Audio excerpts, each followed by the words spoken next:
Aim right, achieve big at KR Mangalam University. अब आप बताइएगा तहसीन जी, जिन्हें आप छोटे मोटे नेता कहते हैं, मैं तो आए दिन देखती हूँ ना कि कांग्रेस का पूरा जो सोशल मीडिया का पेज है, जो हैंडल है, जो नैरेटिव है, या कांग्रेस को क्या लाइन लेनी है, उनके बयानों के इर्द गिर्द ही घूमती है ना। अब इतने बड़े बड़े थिंक टैंक जो एक पार्टी, सबसे पुरानी पार्टी की लाइन लेन तय कर रहे हैं, वो एक तारीख देखना भूल जा रहे हैं। क्या हड़बड़ी है इतनी सरकार को घेरने की? राजीव जी, सवाल व्यक्ति विशेष नहीं है। अगर व्यक्ति विशेष है तो फिर हम इंस्टीट्यूशंस क्यों बना रहे हैं हमारे मुल्क में? सवाल इंस्टीट्यूशनल है। राष्ट्रपति ट्रंप ने लगातार 12 बार ये कहा है कि उन्होंने मीडिएट करके ट्रेड की बात की। सबसे पहली बात, ये बात उन्होंने एफिडेविट में कोर्ट में ही दी। यही बात माननीय प्रधानमंत्री, मैं तो प्रधानमंत्री पे पूरा विश्वास रखता हूँ भारत में कि वो मीडिएशन एक्सेप्ट नहीं करेंगे। ये बात माननीय प्रधानमंत्री स्वयं ऑल पार्टी मीटिंग चेयर करते बता दे और स्वयं पार्लियामेंट के अंदर बता दे। इसमें गलत बात क्या है? अल्टीमेटली जैसे आरजेडी के प्रवक्ता ने कहा, पार्लियामेंट हमारी सुप्रीम बॉडी है। दूसरी बात मैं कहना चाहता हूं, अगर राष्ट्रपति ट्रंप ट्रेड करना चाहते हैं, वो उनका विशेष अधिकार है, और अमेरिका की वो जिस तरीके से अमेरिका की वो फॉरेन पॉलिसी को गाइड करना चाहती है, वो उनका अधिकार है।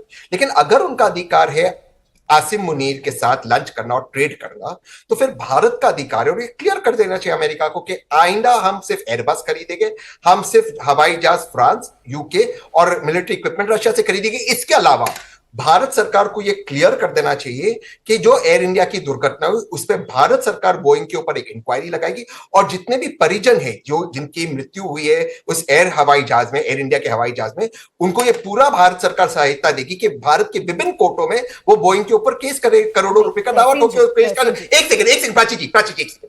ट्रेड करना है ट्रंप साहब को तो करे ट्रेड। भारत भी इंडिपेंडेंट नेशन है और अमेरिका भी, दोनों नेशन ये करे। इसमें मैं कौन सी गलत बात कह? नहीं तहसीन जी, मैं आपसे यही तो जानना चाह रही हूँ ना कि किस पे यकीन कीजिएगा। मुझे सिर्फ इतना बताइए, किस पे यकीन कीजिएगा? अगर देश के प्रधानमंत्री सर्वदलीय बैठक नहीं बुलाते जैसा आप लोग कह रहे हैं, और या फिर संसद का विशेष सत्र नहीं हो रहा है जिसमें आपके सवालों के जवाब नहीं मिल पा रहे हैं, इससे जितने भी ऑफिशियल्स हैं वो आपको जानकारी दे रहे हैं कि भारत और अमेरिका, भारत पाकिस्तान के बीच में क्या चल रहा है, तो नहीं मानिएगा। अमेरिका के दावों पर यकीन कीजिएगा, दूसरे देश पर यकीन कीजिएगा, ट्रंप पर यकीन कीजिएगा, लेकिन अपने देश पे नहीं कीजिएगा। बिल्कुल नहीं। मैं मेरे प्रधानमंत्री पे यकीन करता हूं, मैं मेरी सेना पे यकीन करता हूं, मैं राष्ट्रपति ट्रंप पे बिल्कुल यकीन नहीं कर रहा हूं। मैं बस यही कह रहा हूं कि जैसे आपने कहा कि इस महत्वपूर्ण सवाल छोटे मोटे नेता नहीं दे सकते, ठीक उसी तरह मैं पूरे इज्जत से कह रहा हूं कि राष्ट्रपति ट्रंप का जो 12 स्टेटमेंट्स और कोर्ट में एफिडेविट है, उसका जवाब मेरे माननीय प्रधानमंत्री दे दे। चलो, उनको पार्लियामेंट में नहीं बात करनी है, उनको स्पेशल सेशन में बात नहीं करनी है, उनको ऑल पार्टी मीटिंग में प्राची को माननीय प्रधानमंत्री इंटरव्यू देकर बता दे, प्राची मैं देश को कह रहा हूं कोई मीडिएशन नहीं हो रहा है, वो प्राची को दे दे, बताए ना प्रधानमंत्री जी अपने मुंह से। माननीय प्रधानमंत्री हम सबको बता दे। यानी प्रधानमंत्री से कम में ये देश नहीं मानने वाला है। देश के प्रधानमंत्री बोलेंगे तभी तहसीन पूनावाला जी को यकीन होगा। नहीं, मुझे अपनी सेना पे यकीन है। ये तो मेरी सेना का अपमान हो रहा है ना। क्या कह रही है, इस पर यकीन नहीं होगा। वो 35 मिनट की टेलीफोनिक कन्वर्सेशन को आकर देश के सामने रख रहे हैं। वो ये बता रहे हैं कि स्पष्टता से प्रधानमंत्री ने कहा कि ना मध्यस्थता स्वीकार थी, ना हुई है और ना आगे कभी होगी। ट्रेड डील पर कोई बात नहीं हुई। एग्जिस्टिंग चैनल से पाकिस्तान और भारत के बीच में बात हुई है, पाकिस्तान गिड़गिड़ाया है। तो क्या इन बातों पर हम यकीन ना करें? आप ही के सवाल के आप ही को वो बैटर में कोट कर रहा हूं। विक्रम मिस्री जी ने कहा कि माननीय प्रधानमंत्री जी ने ये बात ट्रंप को बोली।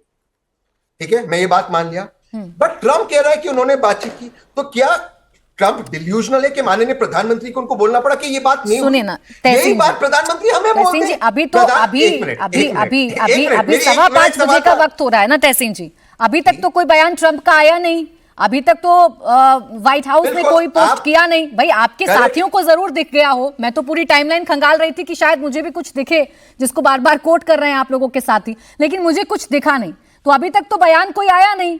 जो आया नहीं बयान, उस पर पहले यकीन कीजिएगा, और जो विदेश सचिव कह रहे हैं उस पर नहीं कीजिएगा। नहीं, जो 12 बयान आए इंक्लूड कोर्ट में एफिडेविट में, उस पर भी यकीन नहीं कर रहा हूं। ये तो मेरे सेना का अपमान हुआ ना। मेरी सेना ने पाकिस्तान को ठोका है, उनके लोगों को 72 हुरों के पास भेजा है। ये तो मेरी सेना का अपमान हो रहा है कि राष्ट्रपति ट्रंप कह रहे हैं। मैं तो कह रहा हूं मेरे प्रधानमंत्री जवाब दे। वो ट्रंप को क्यों बता रहे कि हमारी कोई बातचीत नहीं? ऑब्वियसली ट्रंप को पता है बातचीत नहीं हुई। ठीक है, अब जवाब दीजिए जफर इस्लाम जी, अब इस बात का जवाब दीजिए। देखिए, उम्मीद अगर देश का विपक्ष ये करता है कि देश के प्रधानमंत्री आकर बता दें, तो आपत्ति क्या है?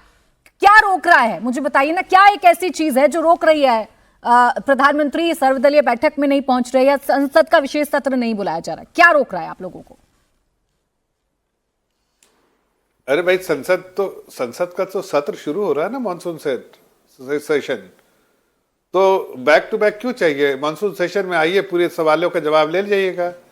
आज कोई ऐसा तो नहीं कि आज अगर सवाल का जवाब और 1 महीना बाद अगर सवाल का जवाब मिला तो कोई उससे फर्क पड़ रहा है। जब मानसून सेशन होने वाला ही है तो फिर इस तरह की डिमांड से समझ में आता है कि आप राजनीति करना चाहते हैं, आपको मुद्दों से कोई मतलब नहीं है।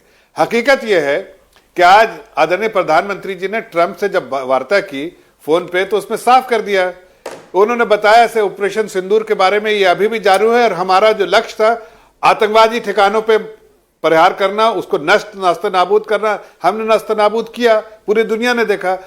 अगर पाकिस्तान को चेतावनी भी दे दी कि अगर आपने जरा सा भी नादानी की तो ठोक दिए जाएंगे, तो वो भी बता दिया ट्रंप को कि उन्होंने नादानी की, आपको जानकारी है। तो हमने उनको, उनके आर्मी इंस्टॉलेशंस को, आर्मी के जो भी एयर बेसेस को, सबको नष्ट नाबूद कर दिया। उसके बाद वो जब अपने घुटने पे गिर गया, जमीन में आ गया, तब पाकिस्तान डीजीएमओ के पास हाथ जोड़ के आया। तो चूंकि हमारा ऑपरेशन सिंदूर जारी है, हमने कहा भाई हम आतंकवाद के खिलाफ लड़ रहे थे, हमने कहा कि हमने सिविलियंस को मारना है, हमने कभी नहीं कहा, हमने कहा आतंकवादियों को मारना है। तो आतंकवादियों को मारा, आतंकवादी ठिकानों को मारा, और कहा कि दोबारा अगर फिर से भी हर एक हिंदुस्तानी को ये रटा हुआ है कि